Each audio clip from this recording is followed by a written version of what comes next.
Early accounts said the mystery illness coming from central China could be transmitted far more easily than the flu, and that the death rate was remarkably high.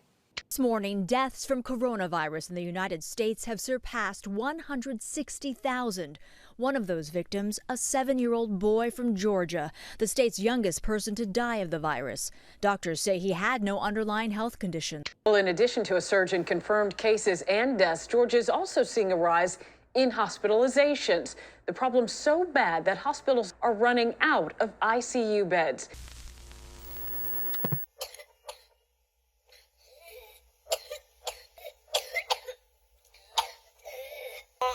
job. I don't feel so good. I don't feel so good. All these masks and gloves, and I thought that, it looked like just a hysteria. My wife's on the ventilator. She's been like that for 3 weeks. This is a real virus that you've got to take serious. If anyone is thinking, taking any chances, just take a look at me. Home from the hospital, my driveway to my front door, 25, 30 feet. I couldn't make it, I had to stop, and I'm here talking to you. So be careful, wear a mask, protect yourself, protect your kids, protect your family. And even when I heard that it spread to my home state, I still never thought that I would get it. Being 18 and hearing about all the headlines saying it only affects older people, it gave me even more false security, I guess. I never thought it would affect me, especially because I don't have any health conditions either, so.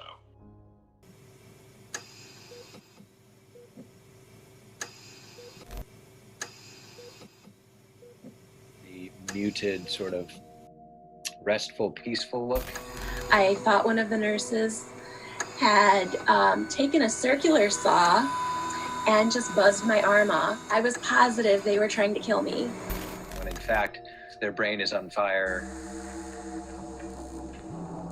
Their brain, globally what's happening, the cells aren't working right. They're not getting enough oxygen. So you just wake up in a medication-induced haze. You've got a tube down your throat. Under any other conditions, that would be considered torture.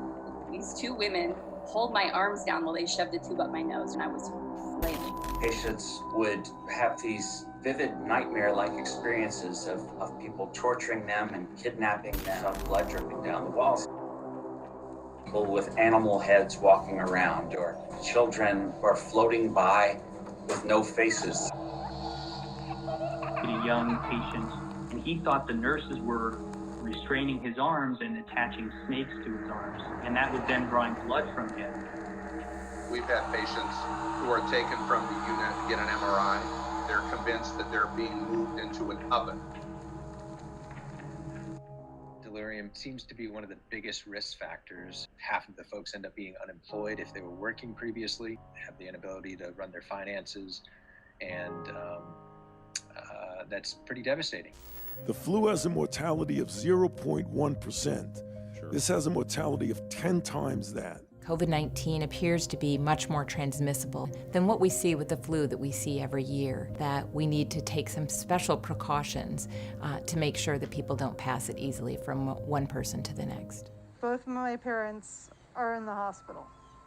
That is horrible. Whoever came to the grocery store and didn't wear a mask and gave her COVID doesn't know this is going on. He and I made a deal that if, he was coming to the hospital, he was going to get well, and I was going to do the same. We were going to live through this. We can limit and stop the exposure that can flatten the curve. That will allow the researchers to find the countermeasures and the vaccines. That's going to take time. We as soldiers and citizens must practice, again, the art and the science and the discipline of social distancing. We're in a war to contain this virus. The interesting thing is everybody has the same common enemy across the whole world. It's a medical war. We have to win this war. It's very important. During what is really a war.